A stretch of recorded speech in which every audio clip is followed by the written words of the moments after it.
Hello students, welcome to account class. हम company accounts issue of share chapter कर रहे हैं। लास्ट वीडियो में हमने method of issue of shares किया था। तो हम शेयर्स को 3 तरीके से इशू कर सकते हैं: private placement of shares, public subscription of shares, issue of share for consideration other than cash. अब हम इन तीनों मेथड्स की जर्नल एंट्री करना सीखेंगे। पहला मेथड है प्राइवेट प्लेसमेंट ऑफ शेयर्स। इसमें प्रमोटर्स अपने शेयर्स अपने चुने हुए लोगों को इशू करती है। प्राइवेट प्लेसमेंट ऑफ शेयर्स में कोई भी जर्नल एंट्री पास नहीं होती है। फर्स्ट मेथड में से आपसे 2 नंबर का क्वेश्चन पूछा जा सकता है कि what do you mean by private placement of shares. तो जो मैंने आपको वीडियो में समझाया है, अगर आप वो लिख देंगे तो आपको फुल मार्क्स मिल जाएंगे। हमारा सेकंड मेथड है पब्लिक सब्सक्रिप्शन ऑफ शेयर्स। आज की इस वीडियो में हम पब्लिक सब्सक्रिप्शन ऑफ शेयर्स की जर्नल एंट्रीज करना सीखेंगे। तो पब्लिक सब्सक्रिप्शन ऑफ शेयर में सबसे पहले पब्लिक को इन्फॉर्म करने के लिए प्रॉस्पेक्टस इशू किया जाता है। पब्लिक उस प्रॉस्पेक्टस को पढ़ती है और फिर उस प्रॉस्पेक्टस में दिए हुए एप्लीकेशन फॉर्म को भर के जनता को जितने शेयर्स चाहिए होती है उतने शेयर्स की डिमांड करती है और उस फॉर्म के साथ मांगी गई अमाउंट भी भेजती है। तीसरा स्टेप, कंपनी पब्लिक को शेयर्स अलॉट करती है, मतलब बांटती है। लास्ट स्टेप होता है जो बाकी के बचे हुए पैसे हैं कंपनी उसे कॉल्स में मंगवाती है। तो कंपनी की मर्जी होती है अपने शेयर के पूरे पैसे को अगर वो चाहे तो एप्लीकेशन पर मंगवा सकती है, अगर वो चाहे तो 2 इंस्टॉलमेंट में मंगवा सकती है, अगर वो चाहे तो 3 इंस्टॉलमेंट में मंगवा सकती है और अगर चाहे तो 4 इंस्टॉलमेंट में भी मंगवा सकती है।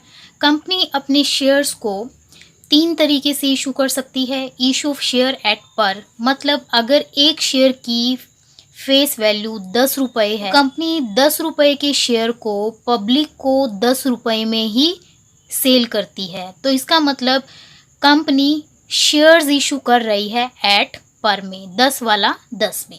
सेकंड है issue of shares at premium. अगर एक शेयर की वैल्यू 10 है तो कंपनी 10 वाले शेयर को पब्लिक को 12 रुपये में सेल कर रही है। कंपनी अपने शेयर ज़्यादा प्राइस पर क्यों सेल कर रही है? जिस कंपनी की रेपुटेशन बहुत अच्छी होती है और लोगों को कंपनी में बहुत ज़्यादा विश्वास होता है तो वो कंपनी अपने शेयर को प्रीमियम पर सेल करती है। तो जब कंपनी अपनी फेस वैल्यू से ज़्यादा रुपए में जब पब्लिक को शेयर्स बेचती है तो उसको हम बोलते हैं issue of shares at premium. Issue of share at discount, जब कंपनी 10 वाला शेयर 9 रुपये में, मतलब फेस वैल्यू से कम में जब इशू करती है उसको हम बोलते हैं issue of share at discount. तो इन तीनों को हम बारी बारी से समझने की कोशिश करेंगे। तो आज जो हम जर्नल एंट्री सीखेंगे वो हम सीखेंगे इशू ऑफ शेयर्स एट पर। तो जर्नल एंट्रीज को समझने के लिए पहले हम एक छोटा सा एग्जाम्पल ले लेते हैं। X Limited invited applications for 30,000 shares of ₹10 each। तो X Limited एक कंपनी है, वो 30,000 शेयर्स के लिए पब्लिक से एप्लीकेशन इनवाइट करती है और एक शेयर की फेस वैल्यू है 10 रुपये। Payment will to be made as follow. Payment कैसे की जाएगी? एक शेयर की फेस वैल्यू 10 रुपये है, कंपनी उस 10 रुपयों को 4 इंस्टॉलमेंट्स में मंगवा रही है। तो 3 रुपये वो मंगवा रही है एप्लीकेशन के टाइम, फिर 3 रुपये मंगवा रही है अलॉटमेंट के टाइम, 2 रुपये मंगवा रही है फर्स्ट कॉल में, लास्ट के 2 रुपये मंगवा रही है सेकंड कॉल में। तो सबसे पहले कंपनी को एप्लीकेशन मनी रिसीव होती है 3 रुपये। एक शेयर पर कंपनी को 3 रुपये रिसीव हुए हैं और शेयर्स हैं 30,000। तो 30,000 शेयर पर कितने पैसे रिसीव होंगे? 30,000 गुना 3 मतलब 90,000 रुपये। तो कंपनी के बैंक को पैसे रिसीव हो रहे हैं तो जर्नल एंट्री होगी। तो बैंक ने कंपनी के बिहाफ पे पैसे रिसीव किए हैं, debit the receiver, bank account debit. और बैंक को ये पैसे क्यों रिसीव हुए हैं? Because of application. तो इसलिए जर्नल एंट्री हो जाएगी bank account debit to share application account. और कंपनी को एप्लीकेशन मनी रिसीव हुई है टोटल 90,000। तो इसलिए हम डेबिट और क्रेडिट कॉलम में लिख देंगे 90,000।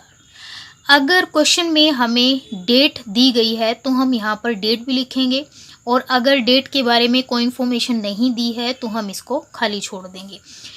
एंट्री पास करने के बाद हम नरेशन लिखेंगे फॉर एप्लीकेशन मनी रिसीव्ड। तो ये हो गई हमारी first journal entry. Second entry होगी, ये जो एप्लीकेशन मनी है इसी को हम कैपिटल अकाउंट में डालेंगे। तो जर्नल एंट्री होगी share application account debit to share capital account. जो एप्लीकेशन में 90,000 रुपये हमें रिसीव हुए हैं वो 90,000 हम शेयर कैपिटल में डाल देंगे। अब टाइम आ गया है सेकंड इंस्टॉलमेंट रिसीव करने का, अलॉटमेंट मनी जो कि 3 रुपये है। तो एक शेयर पे 3 रुपये हमें रिसीव हो रहे हैं, तो 30,000 शेयर्स पे हमें कितना रिसीव होगा? 30,000 पे 3 रुपये 90,000। तो नेक्स्ट हमारी अलॉटमेंट की एंट्री होगी share allotment account debit to share capital account. इस एंट्री में हम पहले ड्यू एंट्री करते हैं। ड्यू एंट्री मतलब हम शेयर होल्डर्स को, जिन लोगों ने शेयर्स खरीदे हैं वो लोग शेयर होल्डर बन गए हैं, तो इस एंट्री में हम शेयर होल्डर्स को सिर्फ रिमाइंड करवा रहे हैं, उनको याद दिला रहे हैं कि आपकी अलॉटमेंट मनी ड्यू हो चुकी है। तो इसीलिए हम यहाँ पर नरेशन लिखेंगे for allotment money due on 30,000 shares. तो अलॉटमेंट पर कितने रुपए आने हैं? 90,000। अभी अलॉटमेंट मनी आई नहीं है, अभी हम एंट्री कर रहे हैं सिर्फ ड्यू होने की, सिर्फ शेयर होल्डर्स को रिमाइंड करवाने की। अब हम एज्यूम करते हैं कि सभी शेयर होल्डर्स ने अलॉटमेंट मनी टाइम पे कर दी है। बैंक अलॉटमेंट मनी रिसीव कर लेगा, तो debit the receiver, bank receive कर रहा है, bank account debit to share allotment account. ये एंट्री होगी अलॉटमेंट मनी रिसीव होने की, इसलिए हम यहाँ पर नरेशन लिखेंगे फॉर अलॉटमेंट मनी रिसीव्ड 90,000। अब बारी आती है थर्ड इंस्टॉलमेंट रिसीव करने की। तो फर्स्ट कॉल पे कंपनी ने 2 रुपये मंगवाए हैं, एक शेयर पे 2 रुपये आएंगे, तो 30,000 शेयर्स पर कुल कितनी अमाउंट आएगी? 60,000। अलॉटमेंट की तरह ही सबसे पहले हम शेयर होल्डर्स को रिमाइंड करवाएंगे कि उनकी फर्स्ट कॉल की मनी ड्यू है, इसीलिए जर्नल एंट्री हो जाएगी share first call account debit to share capital account. और हम नरेशन लिखेंगे for first call money due. Remind करवाने के बाद शेयर होल्डर्स कंपनी के बैंक में पैसे जमा करवा देंगे, तो बैंक पैसे रिसीव कर रहा है, तो एंट्री होगी debit the receiver bank account debit. ये पैसे हमें क्यों रिसीव हुए हैं? बिकॉज ऑफ फर्स्ट कॉल, तो लिखेंगे to share first call account 60,000। अब बारी आ गई है फोर्थ इंस्टॉलमेंट रिसीव करने की। एक शेयर पे 2 रुपये आने हैं, तो 30,000 शेयर्स पर कितने रिसीव होंगे?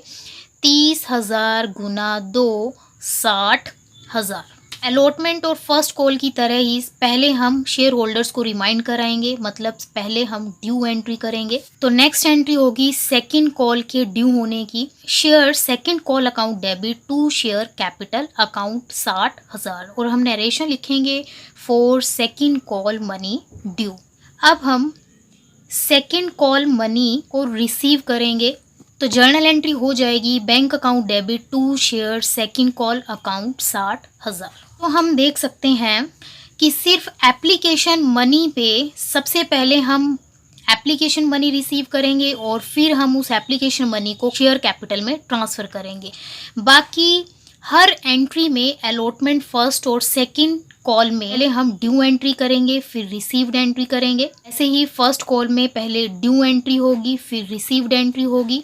ऐसे ही सेकंड कॉल में पहले ड्यू एंट्री होगी और फिर रिसीव्ड एंट्री होगी।